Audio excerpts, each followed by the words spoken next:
So, we need to ringerfy or podcastify our podcast. Okay. We could power rank U.S. invasions in the 1980s. How's that? You know, it just feels like most podcasts now are a draft or a lot of drafts going on or a lot of power rankings. So I would go first and I would take Grenada and you would go second and you would take Panama. And Cool. It's called the Smoke and Hat Podcast. Who's going to win this battle of the lumberjacks? Yeah, controversy is just good. By no account is any of this true. International politics. Oh, But like, you have to be aware of the optics. you gotta be aware. And like, dude, I don't really wash my hands ever. we lost a significant amount of our deposit. Those who have perpetrated this hoax. History. The young Turks, probably the old Turks by now. Three coups a decade or something. But There's actually rules against me being involved in domestic politics. And anything else that grabs them. You guys know that Eric Adams is the mayor today? currently, yeah. Donald J. Trump, he's got nothing to hide. They don't know what they're doing. You're like, oh, okay, that track's a little bit better. Okay, I gotta remember that. We sure hope you enjoy it.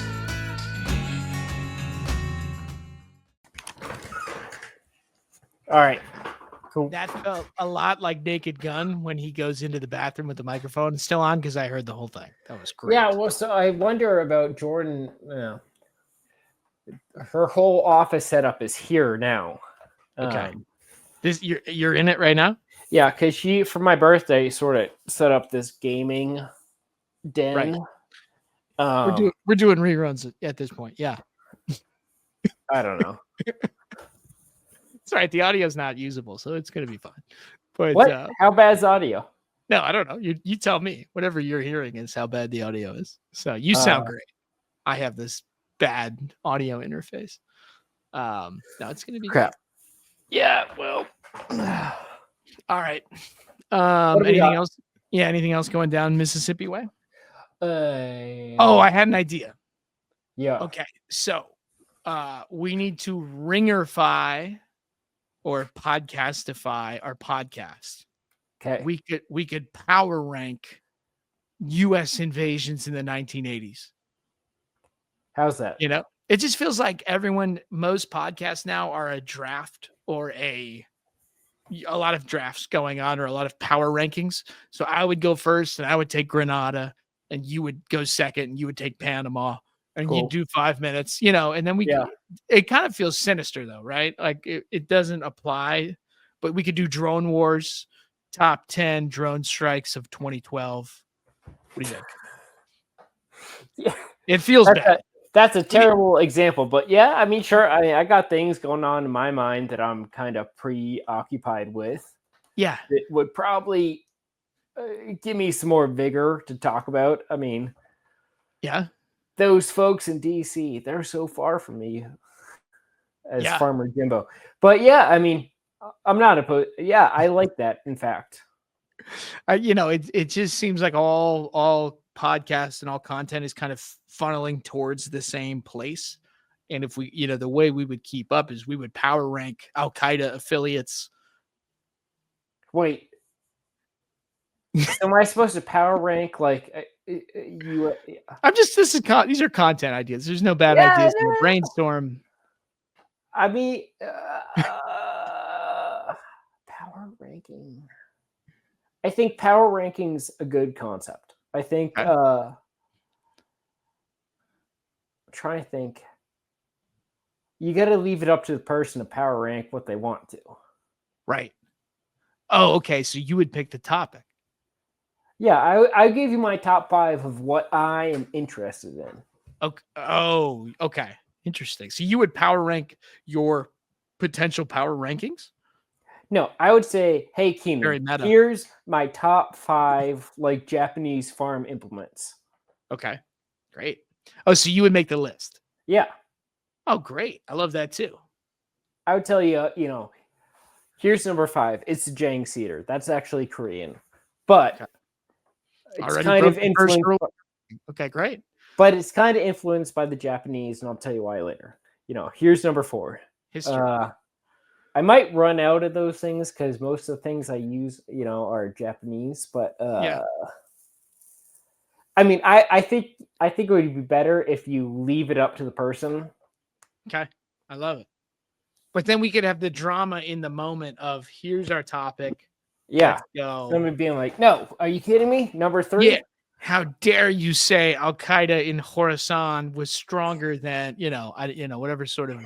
I can kind of see that you've got a vision for this. Yeah. Well, no, they were like, The Ringer was power ranking like 1980s horror movies. And I was like, oh, why don't we power rank?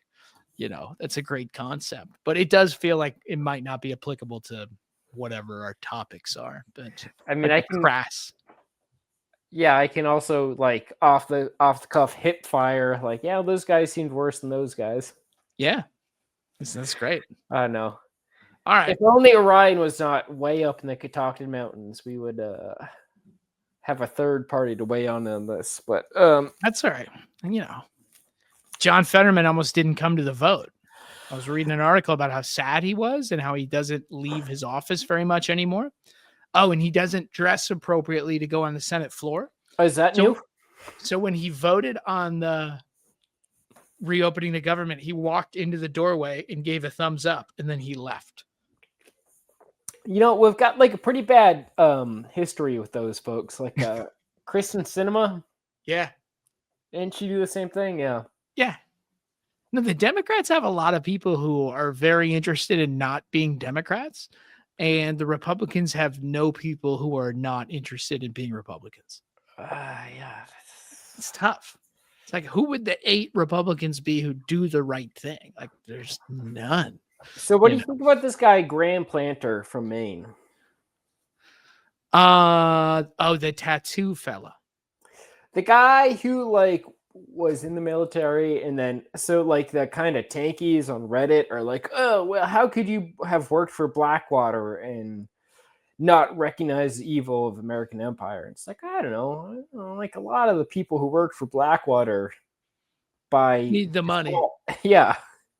I played golf last September with a Jamaican fella from the Bronx who worked for XE, right? Which at some point was Blackwater. Yeah. And, he didn't seem like a particularly political fella, but he did some wild stuff in Colombia that he admitted to me on the 8th hole. I won't go into further detail, but yeah, no, I agree. I think there can be forgiveness for stuff like that. Do you like this guy? Are you hyped about the Maine Senate race?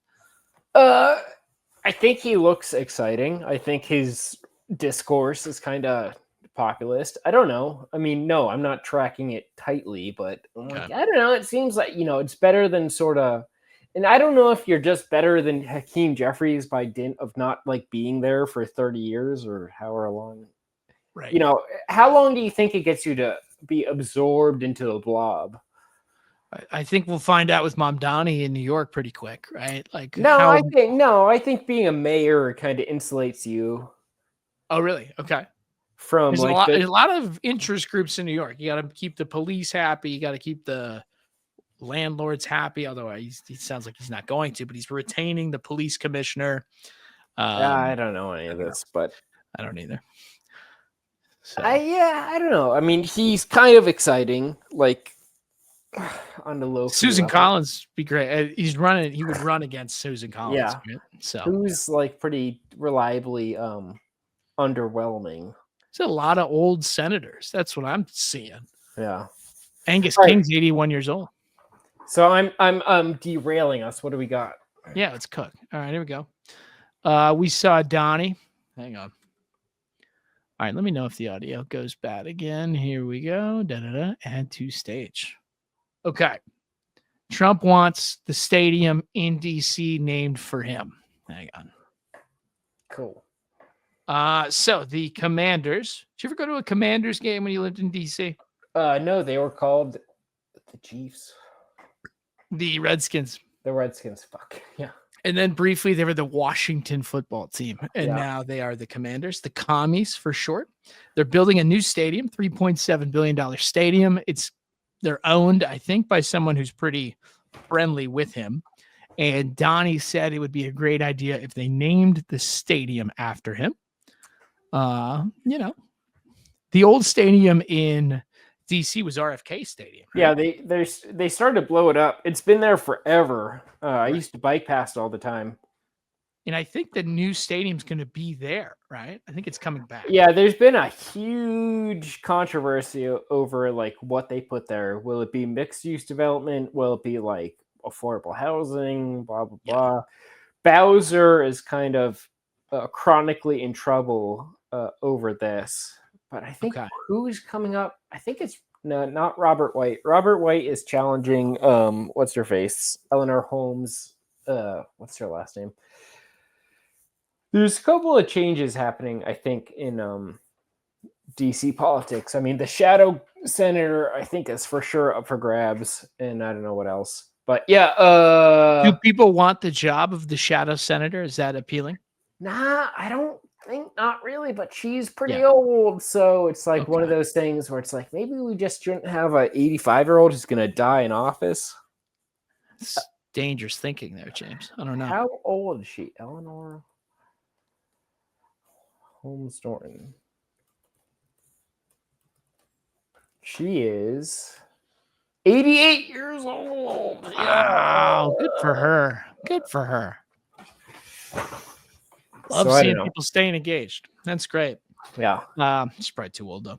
Okay, here's Donnie at the game. This was the reaction from the crowd when he spoke.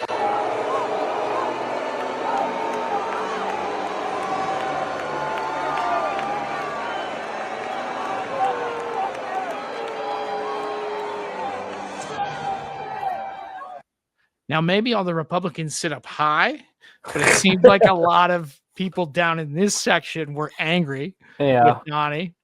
And then here's another one from just below.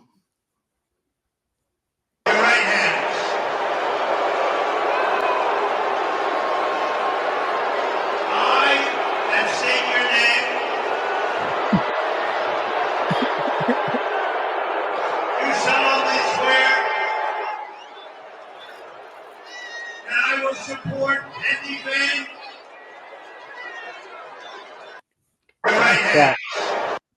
So yeah, so there was Donnie. Yeah, so there was Donnie at the game.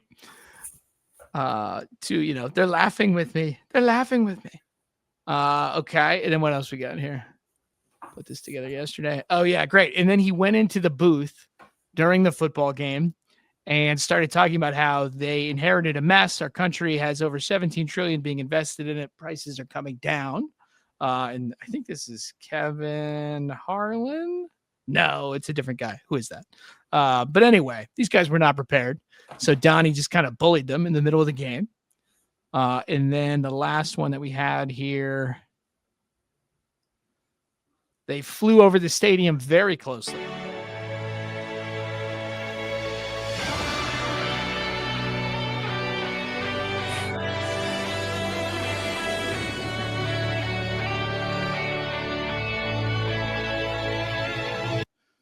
Yeah, we had one of those B-52 flyovers. Their flight path ended up being like right over the farm.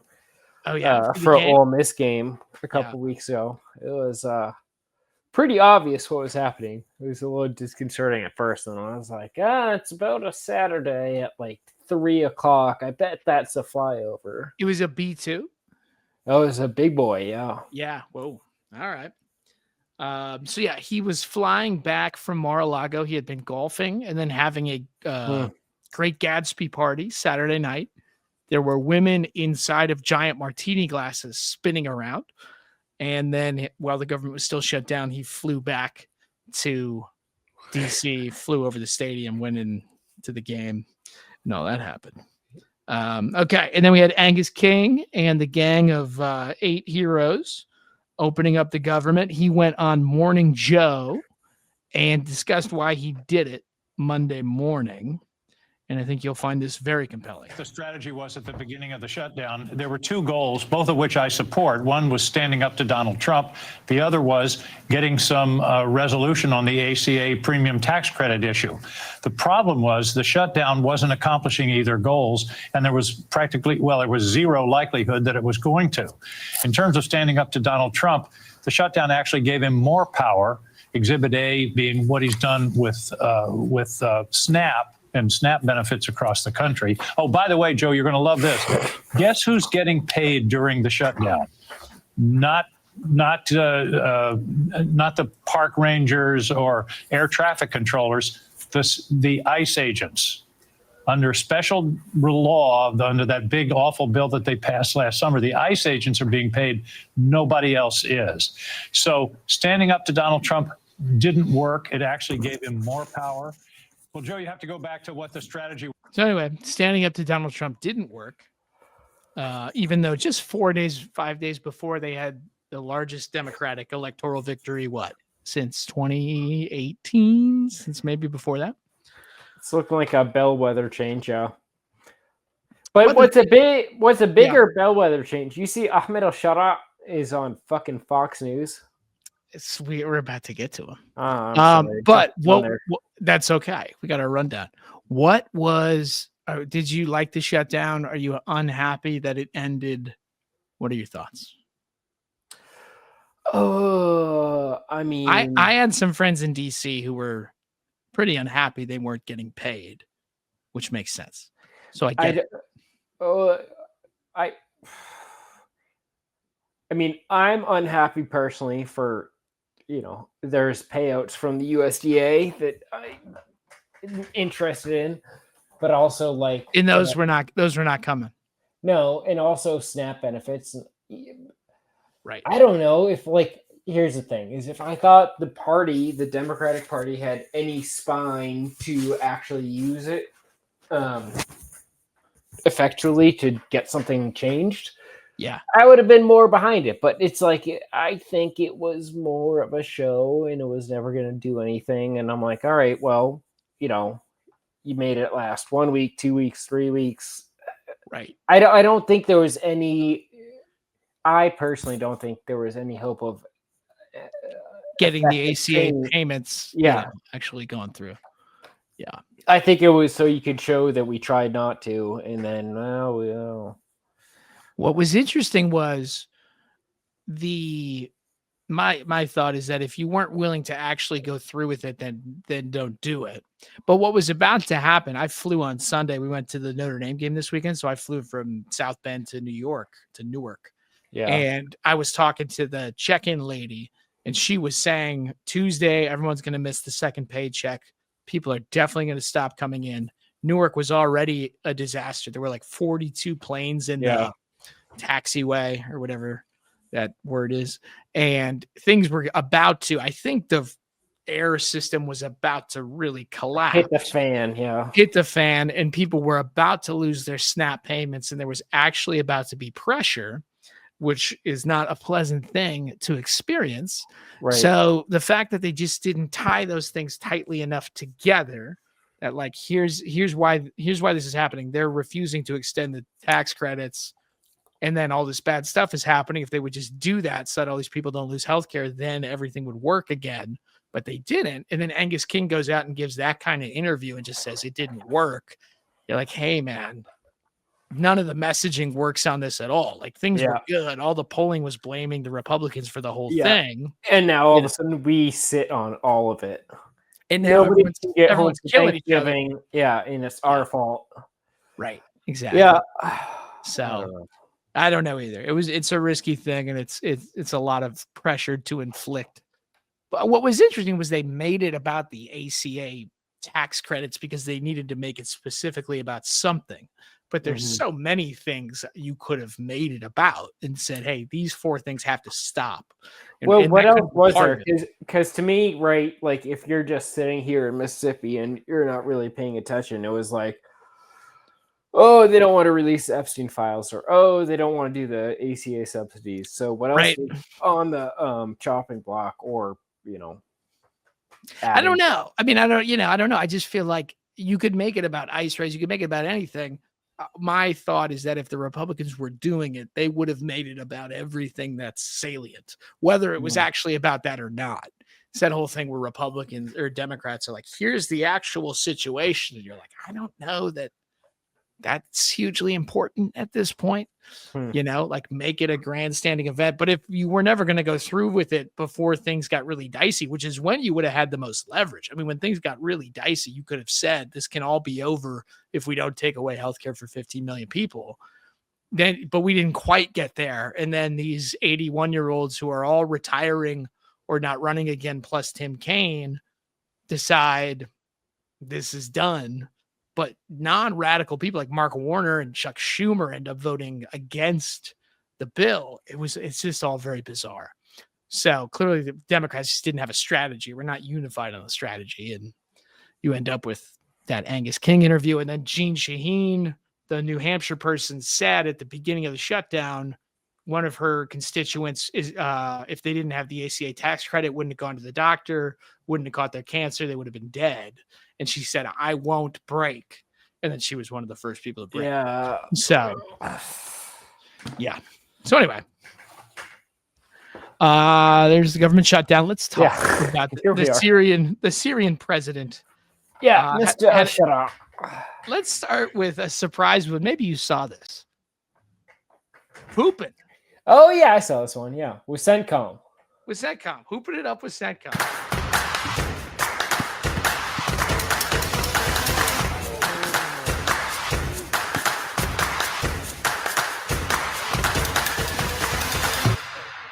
I don't know if that would have been better with or without the what's the classic NBA? Oh, Round Ball Rock. Round Ball Rock, yeah. John Tesh at a piano. And I only bring that up because I've been watching that Tim Robinson sketch. I don't know why it came up in my feed, but it gets in your ear and you're just like, it gets stuck there. Yeah. Round Ball Rock. Yeah. So that was really unusual. Yeah. There he is playing with the CENTCOM commander. Not a lot of basketball players in that group, from what I could see, but they were playing basketball. Yeah, they were, I think what they're showing is that the game is less about the infield. It's all about the 3-pointers now, is what I've been told. Right. It is all about the 3-pointers. That's true. And they were shooting some bombs. I mean, the Syrians were shooting some deep shots there. Nobody was making layups or anything. So, but yeah, everybody's a little bit leaning forward. They're kind of pushing the ball. You want to shoot it, get some rotation on it. Okay, so that was the first step.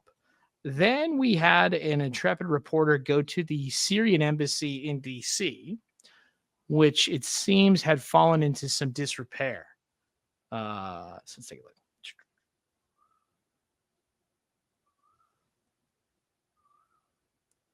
All right. This was earlier in the week. So here was the situation at the embassy. It had gotten dirty. I don't think anybody had been inside. The paint's peeling on the walls. They do have the new flag up. But it was messy, but they started cleaning it up. Well, here's a question. How much do you think about that as sanctions? Like, can you get an American landscaping company, if your country is still under sanctions, to clean up your front yard?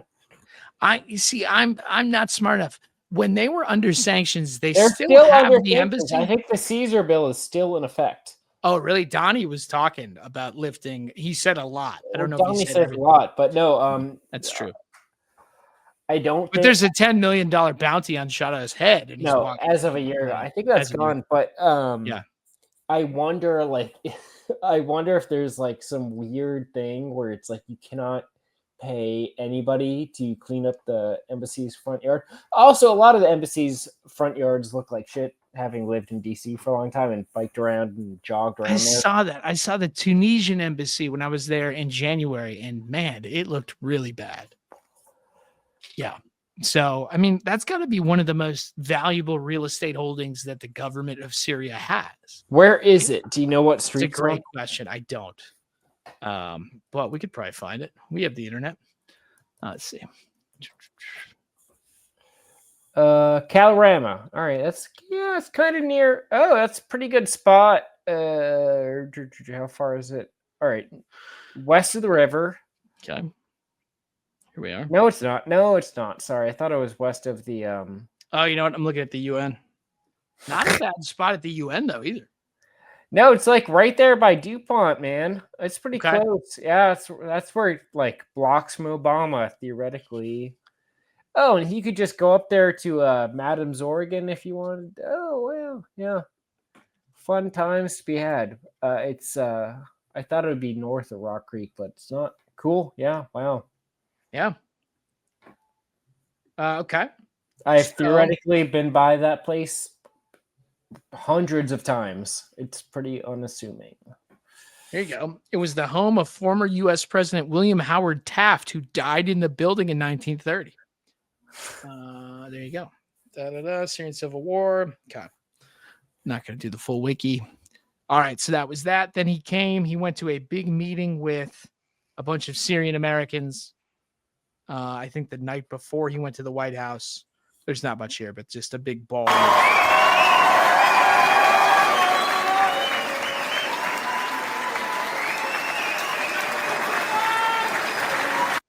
So that's in DC. Which is really interesting, right? Because you would not assume a big crowd of, U.S.-based Syrian opposition backers to be so in line with this guy. I mean, this is a sort of thing where it's like you defer to the people who are like, yeah, how do I want to say? Is that the general feeling among the U.S. Syrian population? I don't know, but it's like okay. I'm kind of judging by like I don't know. What does my heart tell me, or my internal sort of clocking sensor do? As opposed to like, Jordan works with people who have lived in exile for years who are like super excited. And it's like, well, if these like secular Syrians are pumped about this, who am I to be like, well, but he worked for Al Qaeda, right? Yeah, I think I saw a few fairly unfortunate photos of him doing some unfortunate things, but I don't know if those were accurate. They were on the internet, but long time ago, not recently. But I mean, like, just compare him, like, the flubs we have in our country compared to, what flubs has he had as Oh, the flubs. Yeah. Like, what do you mean? Oh, yeah. Those are some. I think he has some flubs. I think there are some flubs. And then he went to the IMF because I'm sure there are some loans or what does the World Bank do and the IMF do? I forget. Well, it depends. Like there's two arms of it. Okay.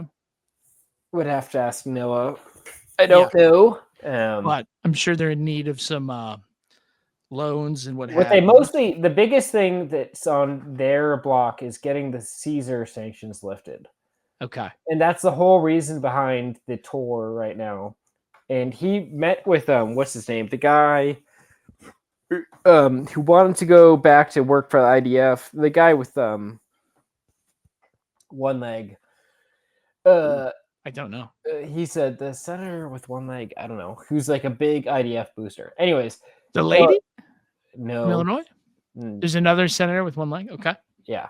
Anyways, the whole point, as far as I can understand it, is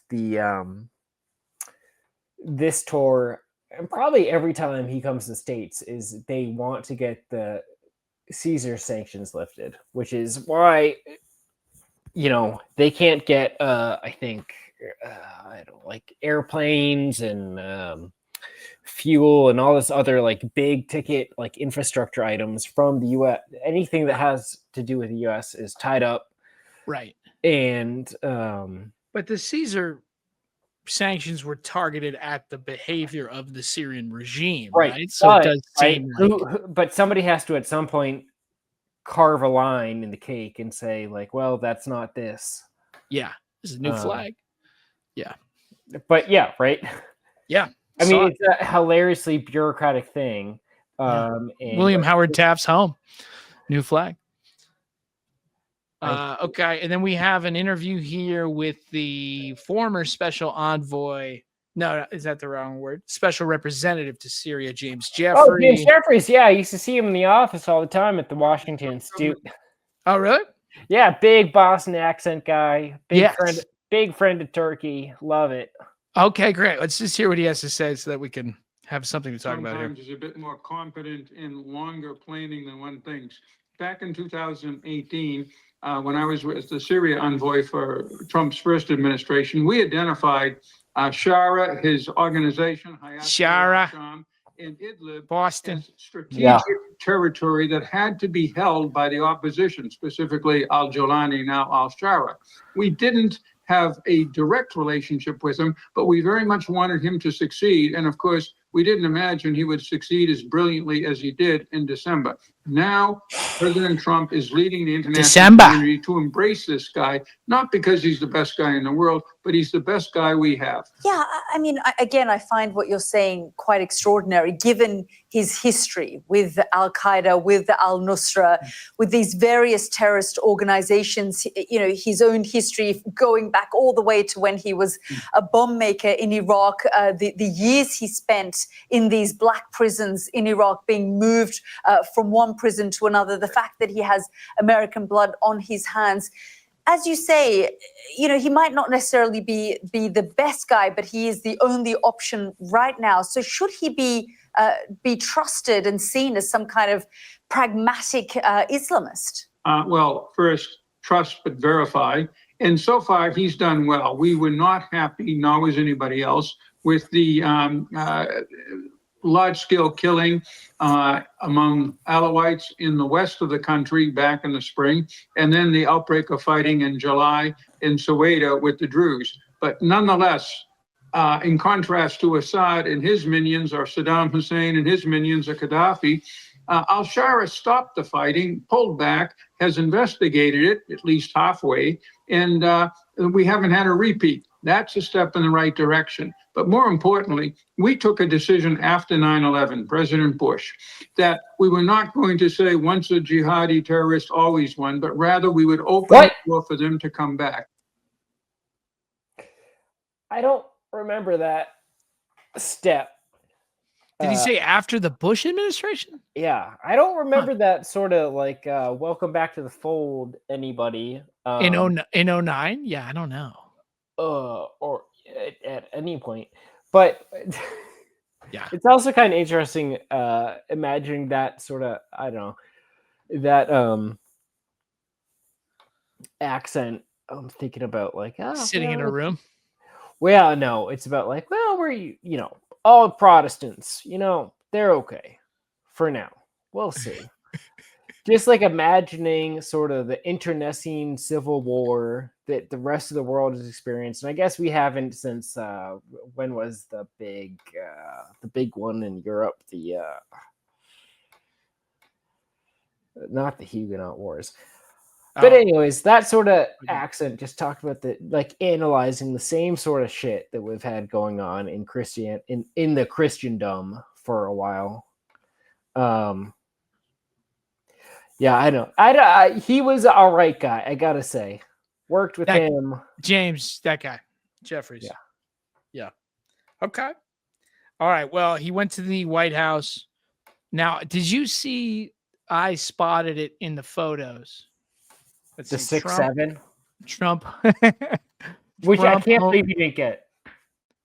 What was the 6'7"? You don't know what 6'7" is. No, I do. You do? Yeah, I do. Okay. Did you say it? Yeah, I said earlier, can we reschedule to 6'7"? And then I. No, I didn't get it at the time. No, well, because I'm aware of it vaguely, K-pop demon hunters and what have you. And then who is the rapper?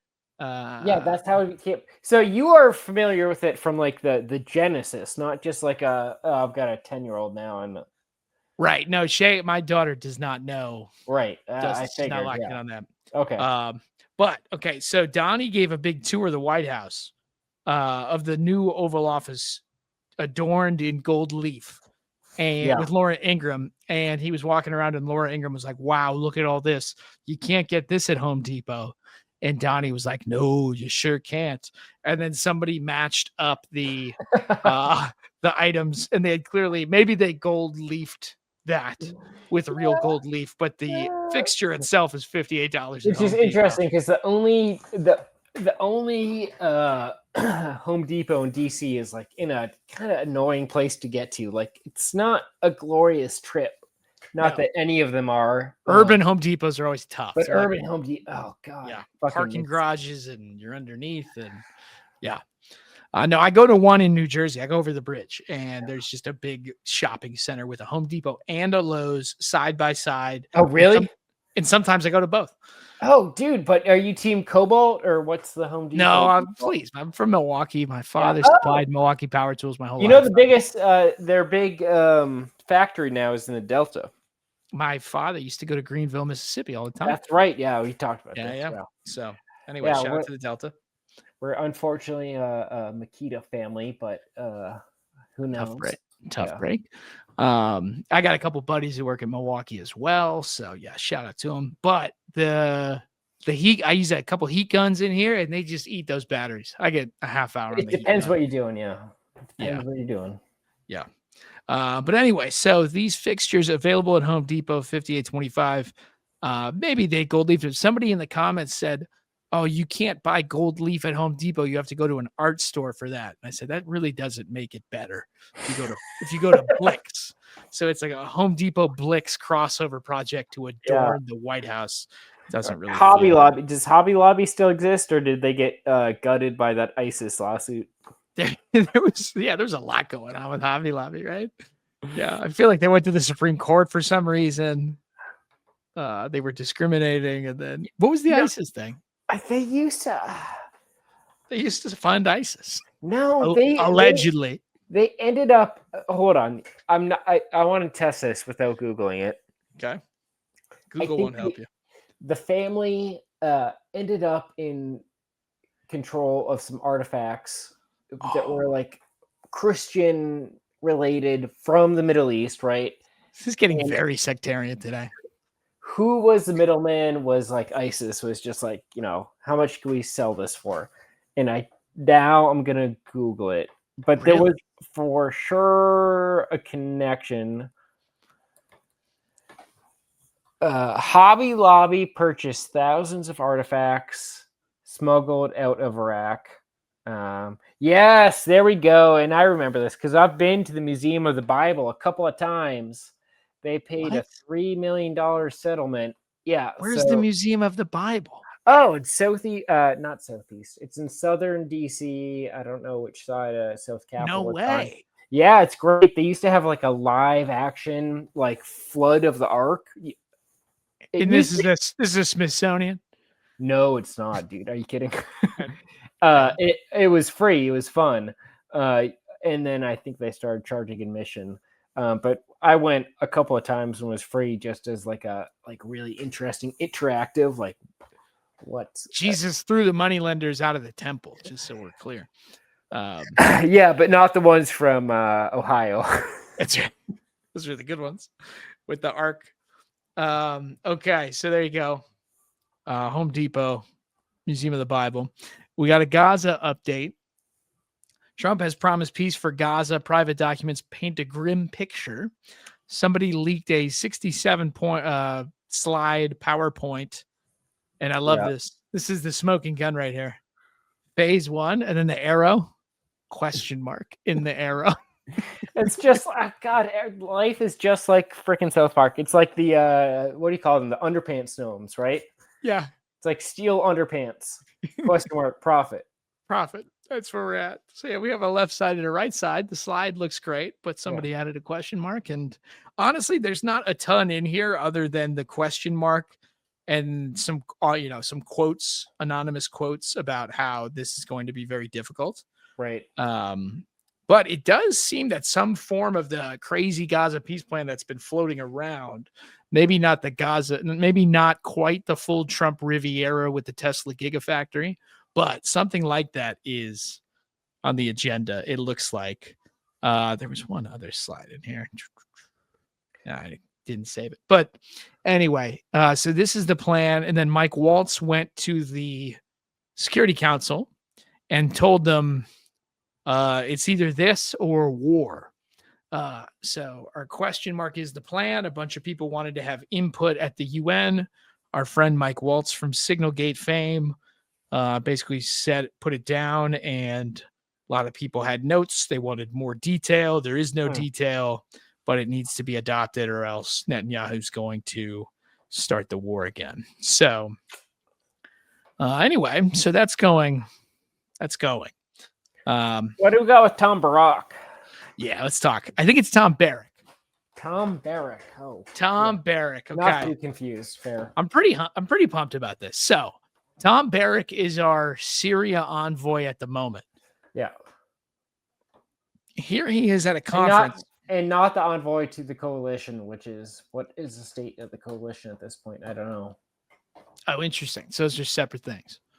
Well, so I think this is a question: is should Syria be involved in the anti-ISIS coalition, and how? And those used to be separate positions. I don't know now. Okay. Well, I don't know that Tom is that focused on that. You can see here. I don't know. It's a little quiet. Taking the colonial mandate and placing it on tribes and flags in a religious context has never worked. It just has never worked. So all those centralized models have failed.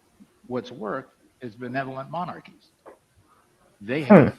So look around our region, look around our zip code, and those have worked. Why? Alignment of religious interests, alignment of political interests, a benevolent and understanding government that doesn't need to be corrupt because it's allocating resources. There's no corrupt monarchies in the Gulf.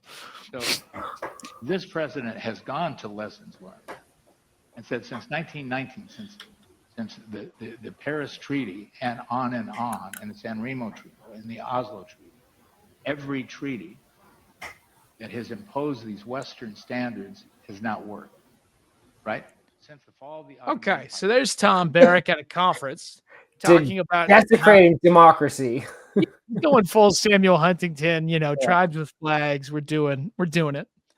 Okay, so I started digging it. This is a guy whose name I've heard a bunch. He is a Maronite Christian Lebanese from Culver City, California, USC undergrad, USC law. He worked for Nixon's personal lawyer. That was like his first job out of college. And then he ended up working in a real estate firm. His firm owned the Plaza Hotel and sold it to Donald Trump in 1988.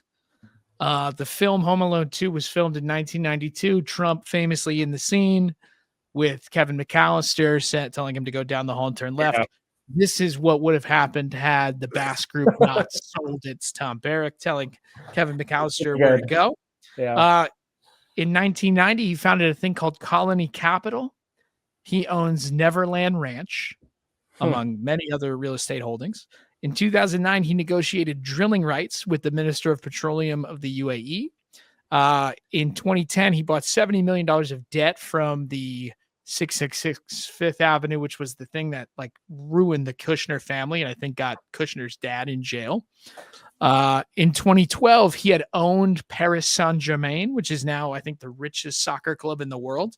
He was the one who sold it to the Qataris, who turned it into the richest soccer club in the world. It was actually a fairly unsuccessful club, and now they just won the Champions League. They won the Club World Cup in the US last summer. In 2010, he bought Miramax with the Qatar Investment Authority. In 2016, he sold Miramax to a Qatari company. In 2017, he invested in the Weinstein Company. In 2017, he sold a $70 million stake in a skyscraper in LA to Abu Dhabi's investment fund. And then he started a new fund in 2018, raised $2 billion in investment from UAE and Saudi. So if you're wondering why Tom Barrack might be sitting up on a stage talking about why benevolent monarchies are the best way to go in the Middle East, it's been a good thing for him. He did some other fun things. Him and Paul Manafort were apparently both living in Beirut in the 70s. So Barrack speaks Arabic. So he became a point person for this. Is this the same guy who said there's no word in Arabic for? Yes. He said there was no word in Arabic for submission or something literally the Islam, the meaning of Islam. He said there was no word in Arabic for it. Which and he grew up dumb Orientalist slip of the tongue, but yeah, all right. So he's just willfully ignorant. Is that? Yeah. Which is better? I don't know. But he's he lived in Beirut in the 70s with Paul Manafort. Apparently, Paul Manafort was running around Beirut in the 70s. They were facilitating Saudi, I think, investments as part of their law practice and as part of real estate deals, which got him to that place where he sold the plaza. He recommended Paul Manafort to be Trump's campaign manager. Paul Manafort then went to jail. In 2007, he loaned Manafort $1.5 million from a home in the Hamptons. Roger Stone said he's the only person I know who the president speaks to as a peer. Barrack is to Trump as Babe Rebozo was to Nixon. I don't know, which is the best friend. And then there's a great David Kilpatrick article from 2018 with some awesome anecdotes about him. Sent to Saudi because of his Arabic skills. He was a squash partner for a local Saudi. It turned out to be the son of the king. In decades to come, he cultivated relationships across the region, befriending a Bedouin on a bus who turned out to be an executive of Aramco. Invited his friend to stay in Newport Beach. Landed him an assignment to help Aramco buy 375 Bluebird school buses. I think this was in the 70s. He's a concierge to the Persian Gulf royals, helping them buy American and European homes, looking after their children, and inviting them to his home in the south of France. And he just bought a resort, $35 million off the Sardinian coast. He's a Catholic. He opened a halal restaurant to welcome Gulf royals when they came to Sardinia on their yachts. Oh, here's a good one. Okay. A few weeks later, July 13th. This is 2016. Besides the nepotism, he doesn't sound like a bad pick, right? Totally. Totally. Speaks the language. He's like, you want a halal restaurant? Here we go. You know? Yeah. He told the ambassador Otaiba that who was the ambassador from UAE, but he said that the Trump team had removed a proposed Republican platform provision meant to embarrass Saudi Arabia. The provision had called for the release of the redacted pages, I think in the 9/11 report, about the kingdom. So Barrack got that killed. And then he quickly congratulated MBS when he assumed the title of Crown Prince, and commended him again when he summarily detained 200 businessmen and rivals in a consolidation of his power. So yeah, there's Tom Barrack, our Syrian envoy. So who's going to make MBS feel better about Neom is dead, right? Is that the... Oh, is it? Is that the scuttlebutt? I think so. I wanted to go to the ski resort in the middle of the scorching hot desert. Because you've been to the other one, right? This was going to be outdoor. I don't know how they were going to do it. The indoor one. I went to the indoor one in Dubai. But now there's one in New Jersey. So it's kind of lost all the... I think from the top news results, it doesn't look good for Neom. Okay. Yeah. Are they running low on money? I know some of their golf deal that they were trying to do has lost a little bit of momentum. I think the soccer stuff they were doing isn't going as well. I'm sure they're not low on money, but well, they might just be less willing to throw it at the 100-mile long megacity. I don't know. Yeah, middle of the desert. Well, once there's a Tesla gigafactory in Gaza, they're going to have a railway to export Teslas. Yeah, the new Hejaz Railway is going to be right. Now, the fun thing about Tom Barrack is the Turks hate him. I shouldn't say all Turks, but there is as you're looking him up, you will come across many videos. And there's something about the Ottoman Empire and putting just groups into their own little statelets. There's a name for it. I forget what it is in Turkish. It was like the Ottoman system. And he's a great admirer. Yeah. Not the jizya. It's not that, but it's similar. But many Turks see it as a way of potentially fragmenting Turkey, and he keeps coming and giving speeches about it. Exactly right, the millet system. So there is a lot of Turkish Instagram, TikTok videos about how Tom Barrack is bad. They're all in Turkish, so I don't really know what they're saying, but some of them were recommended, and it seems like, there's some hostility. I think I saw one with devil horns on his head and some other things. So anyway, there's our Syrian envoy, Tom Barrack. Could be worse, though, I gotta say. Yeah, okay. All right. Now, the last one, Alex Karp. Where you at on Alex Karp and the Palantir gang? No idea. Don't like Palantir gang. Great. Okay, so Karp is Peter Thiel's old roommate from Stanford, and he's going around lately. Palantir's stock was booming, and now it's kind of dipping a little bit. There's a lot of short sellers. The guy from The Big Short is betting heavily against Palantir. Oh, cool. But let's hear what Alex Karp has to say just about society. The Steve Carell guy? Yes, I think it is the Steve Carell guy, Michael Burry. Yeah. Here we go. And I'll also say both parties, and again, let me just go to the party where I have more credibility. Like the way in which the Democrats just completely neglect males. Like there is nothing wrong, and it's admirable to be a somewhat to high testosterone male. And it's like you have the general vibe in the Democratic Party that it's like there's something wrong. I don't know. Like I just like, yeah, there's some way in which I don't find it very appealing as a dude. I don't think most dudes do. It's a huge problem, and you can't address it. That's a way low T thing to say. It's a low T answer, right? Yeah. He's got a low T look, and I think I have a low T look, but still. Okay, so let's learn a little bit more about Alex Karp running Palantir. Here's an excerpt from a book written about him. Like other Silicon Valley moguls, Karp seemed not quite of this world. There was an awkwardness to him, something a little off-center. I once sat with him in his office as he ate lunch. He had a cupcake infatuation. He had an unusual way of consuming them. He would decapitate the cupcakes and eat only the tops. The icing was what he really wanted, leaving the cake part untouched. His lunch that afternoon included 2 cupcakes. One was apparently meant for me, but Karp didn't know that, and he ate both of them. Not quite satiated, he stood up and started banging on the glass wall that looked out on the rest of the office. "Can I get more cupcakes?" he shouted to no one in particular. An assistant quickly appeared at the door with several more cupcakes, which Karp proceeded to cut in half. Low T or high T or anything. That makes you only want the frosting, you fucking freak. Really? See, I actually relate to this. Are you a frosting guy? I'm a frosting head. Some people, like I end up at a lot of kids' birthday parties, and a lot of adults won't really eat the cake. Yeah, as why I threw out from my wedding, like so much fucking frosting. What? Oh, you could have just frozen it. I would have driven down and gotten it. I'm sorry, man. I didn't know. No, it was a buttercream. There was a couple. We ended up with a lot of extra cakes from a lot of decisions my mom made. Sweet. But yeah. There you go. So he to me and most Americans, that's a weirdo decision, Keenan. Yeah, no, I agree. But this is the life of a high T individual like Alex Karp and I.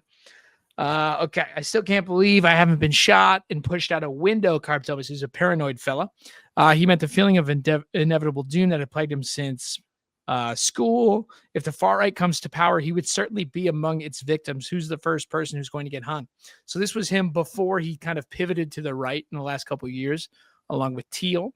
Historically, people would rage against Silicon Valley venture people, using drone-enabled technology to exact revenge in violation of old norms. So he used to fantasize about killing venture capitalists with drones. So that was kind of pre him. And then, so it turns out he went to the Frankfurt School, which I think is part of a larger university, right? But it's the Horkheimer, Adorno, that whole world. And he wrote his PhD dissertation on maybe a Horkheimer, something about jargon and the meaning of words and information, like a very, a low T topic. Can we say that? Sure. So he was very much in that world, and he was a Democrat until I think he voted for Biden. But now he's totally pivoted the other way. And he went on and said this about Ivy Leaguers. And I think the average, Ivy League grad voting for this mayor is highly annoyed that their education is not that valuable. And the person down the street who knows how to drill for oil and gas, who's moved to Texas, has a more valuable profession. And I think that annoys the fuck out of these people. And I think the average. There you go. So there's Alex Karp, the head of Palantir. High T individual. Can't say, I'm surprised. Yeah. So you see Joyce Carol Oates fighting with Elon Musk? We're doing reruns. Yeah, we talked about this I'm earlier. sorry. Yeah. No, that's okay. I'm Did you ever? You never got me a good answer. You said she worked for Blackwater. That was your only credential for her. Joyce? No, I did not say that. I think she wrote a book called Blackwater. We were talking about. No, it's because what's his name? Graham Planter, the main candidate. Oh yeah, that's right. Worked her. Yeah. What did she do? Edited a couple of literary journals. While you're looking this up, I finished CIA. Yeah. You know what? You're right. She did do Blackwater. I know. You said it an hour and a half ago when we started. That's okay. It's been a long night. But yeah, so I finished CIA Book Club. Delightful read. So I'm halfway through the Ritz, the what's his name? Ritz and the Escoffier. Oh, you enjoying it? Yeah, it's interesting. I'm not sold. I'm not sold. I mean, it's interesting. It's not about the whole invention of fine dining. It's about like the encapsulate, like the crystallization of it. I mean, there's interesting points, like that garlic was kind of like lobster back in the day. Like garlic would have coming from this from an agricultural perspective. I can tell. I've been planting. There's some good garlic notes in here.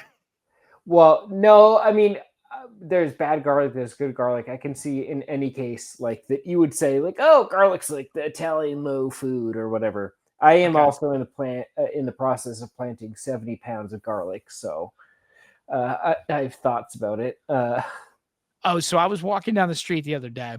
Yeah. And I see guys dropping what I perceive to be garlic bulbs into all the planter boxes on the street. Okay. And I tapped the guy on the shoulder and I go, what's the deal? Does the garlic keep the rats away? And he goes, no, dude, these are tulip bulbs. Yep. And I said, oh, they look pretty similar though. They do, but you would not plant a whole bulb of garlic, right? The whole idea of garlic is it multiplies. You take that whole bulb, you take one clove, you plant it, and that becomes a bulb. I thought it was like a vampire thing. I didn't think they were growing them. I thought it kept the rats from the planters and they hated garlic. Oh, yeah. Well, you know, in sort of the case of supernatural, I can't help you. I'm not sure. I mean, I've definitely, and this is just anecdotal, right? It's not scientific. Please. No vampires at Fudgetown Farm, but we grow a lot of garlic. I watch Sinners. I don't believe you, but okay. Well, a lot of Irish banjo players with confused political motivations. Yeah, but dude, I mean, how many rows of garlic do they have planted? So I can't speak to that really. But yeah, no, a lot of flowers grow from bulbs, and that would look the same. But you would plant a full bulb in tulips for sure. That makes sense to be planted now for a spring bloom. Okay, makes sense. So they go under. What's happening during the winter? To me, it seems like they're getting ready. Yeah, a lot of things need like a vernalization period, which is like they need a period of like cooling off, and then they start sprouting. And we also do that with like seeds. Like if we get certain flower seeds, like we put them in the fridge because they need to like feel the cold before they're like, oh, here's the time to pop up in the spring. Really? Yeah. Okay. How long? Weeks, months in the fridge? Like 4 weeks, like a month. I think it probably depends, but like most things just need like, hold on, let me think. I know this about garlic. Like 40 days, they need to experience 40. Some amount. It's a very sectarian episode. Yeah, that's true. Some uninterrupted period of like cold, which we normally naturally get, but if you're planting them in the spring here, you might not naturally get. So you put them in the fridge because we can fluctuate in the spring. So I don't know. There's a lot of different temperature, I think, regs that you can hit. Spring garlic though is easy outdoors here. I think we normally get below 40 for at least the third day. Although we're starting to get into this period where we hit 27, 25 last night. We're going to hit 65 tomorrow night or tomorrow in the afternoon. So if you don't like the weather, just wait 5 minutes. That's what we say in Mississippi, right? If you don't like the weather, roll up the sides of your greenhouse, like unfreeze your irrigation systems, do 2 hours of work and then see if it changes the next week and then do all that shit fucking again. And it's great. Sounds easy. Yeah. Good. Great. Frost proof it all, defrost proof it all, do it all again. I don't know. It's good though. The warm weather is mostly good. I'd take some rain though. Yeah. Poland in the 1980s. Poland the what? Poland in the 1980s. Yeah, what about them? It's bad.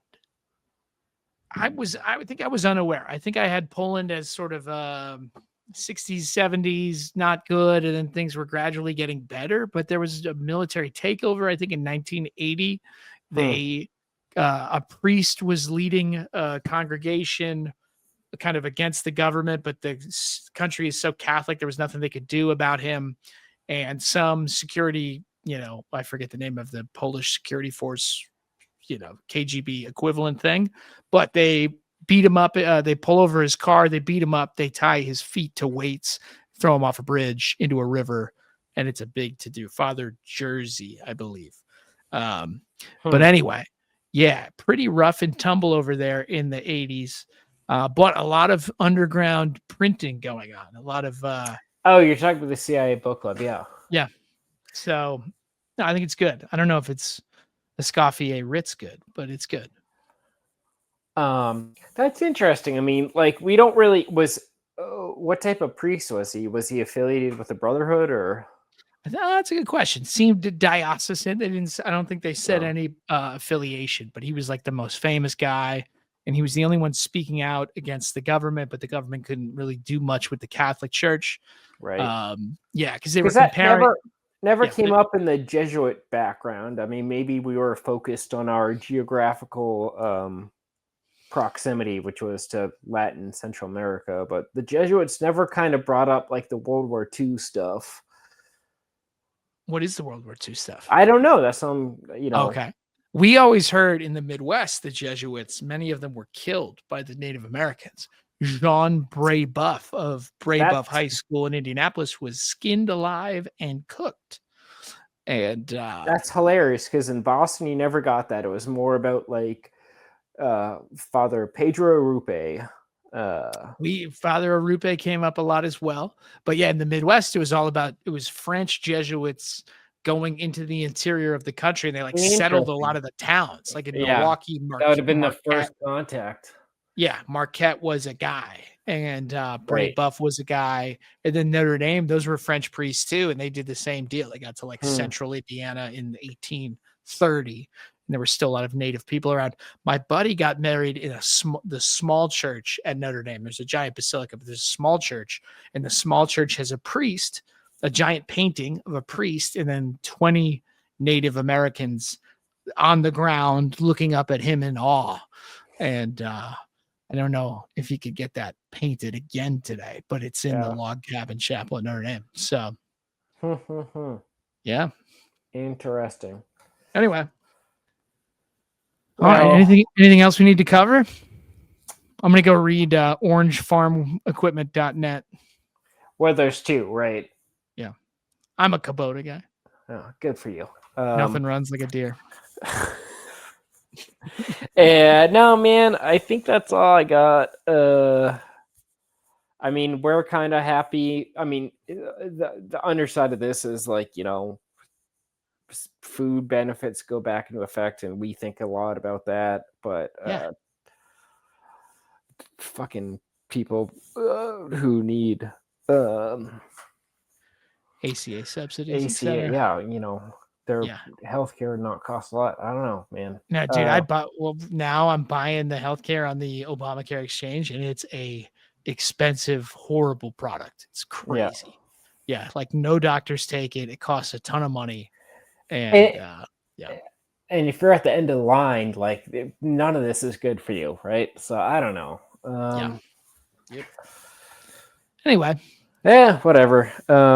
Hope Orion is having a great time at the Catoctin Mountain. I bet it's beautiful. That's out by West Virginia, right? Up in Fredericksburg. Yeah, somewhere around there. It's real Okay. pretty. Anyways, Harper's man. Ferry. Cool. Give my best to Carly. Good to talk to you. Lots of love, dude. See you, buddy. Cheers. All right, bye. Thank you very much. Thank you very much. You don't want to leave. We'll see you all next time on the Smoke and Hat Podcast.